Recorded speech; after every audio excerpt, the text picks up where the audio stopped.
ആപ്രിക്കോട്ടും വെച്ചിട്ട് ഒരു ചട്നിയാണ്. വേണ്ട ഇൻഗ്രീഡിയൻസ് ആപ്രിക്കോട്ട്, മുളക്, ഇഞ്ചി, സവാള, ചെറിയ ഉള്ളിയാണ് വേണ്ടത്. ഞാൻ ഇവിടെ സവാളയാണ് എടുത്തിരിക്കുന്നത്.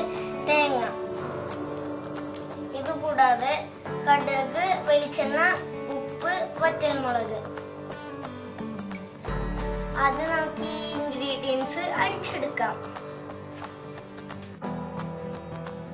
ഇഞ്ചി, ആപ്രിക്കോട്ട്, ഉപ്പ്, മുളക്, ഇത്രയും ഐറ്റം ഇട്ട് അടിച്ചെടുക്കാം.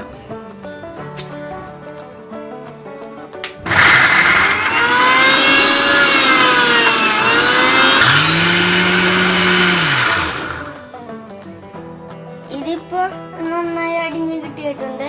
ഒരു കാര്യം പറയാൻ മറന്നുപോയി, ഇതിന്റെ ഒപ്പം തേങ്ങയും ഇട്ട് അടിച്ചെടുക്കണം.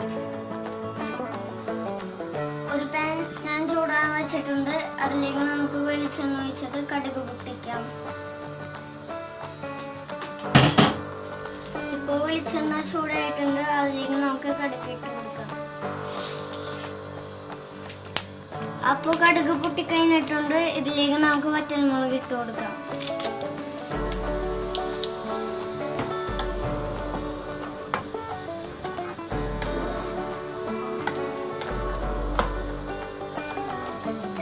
ഇനി നമുക്ക് അടിച്ചു വെച്ച അരപ്പ് ഇട്ട് കൊടുക്കാം.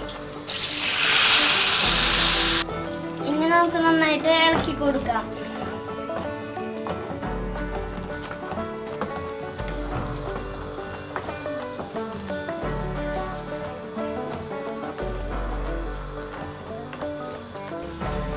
ഇനി നമുക്കിത് തിളക്കും വരെ വെയിറ്റ് ചെയ്യാം.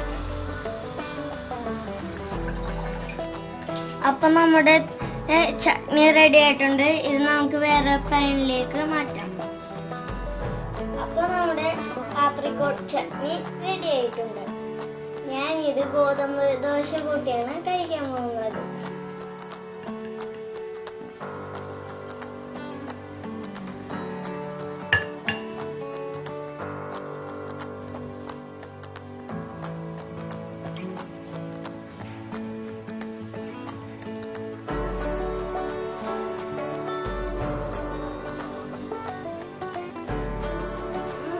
ഒരു രക്ഷയില്ല.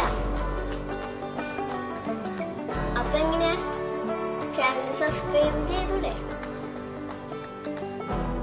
നിങ്ങളും ഈ സൂപ്പർ റെസിപ്പി വീട്ടിൽ ട്രൈ ചെയ്ത് നോക്കുക. അപ്പൊ എങ്ങനെ ഞങ്ങളുടെ ചാനൽ സബ്സ്ക്രൈബ് ചെയ്യുക.